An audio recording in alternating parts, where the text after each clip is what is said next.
ជនជាតិខ្មែរយើងនេះល្បីខ្លាំងពូកែល្បីខ្លាំងពូកែបានតែខ្មែរដូចគ្នាទេជនជាតិខ្មែរយើងនេះល្បីខ្លាំងពូកែល្បីខ្លាំងពូកែបានតែខ្មែរគ្នាឯងទេអូសិតតែជួបសម្លាប់ម៉ែវាសិតតែជួបសម្លាប់វាជនជាតិខ្មែរយើងអួតលុះខ្សែជនជាតិខ្មែរយើងអួតលុះសង្ខារ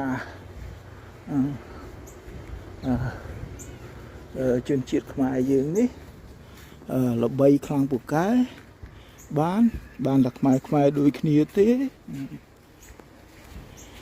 ជនជាតិខ្មែរយើងនេះល្បីខ្លាំងពូកែបានតែខ្មែរដូចគ្នាទេជនជាតិខ្មែរយើងនេះល្បីខ្លាំងពូកែ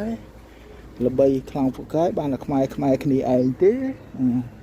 ជាមួយយួនវាកង់អត់ហ៊ានជាមួយកងទ័ពថៃ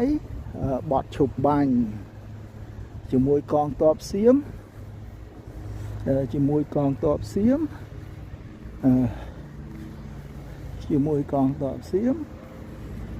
អត់ហ៊ាន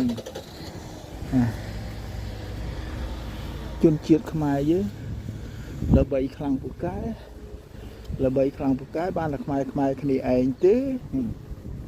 ជនជាតិខ្មែរយើងល្បីខ្លាំងពូកែបានតែខ្មែរដូចគ្នាទេ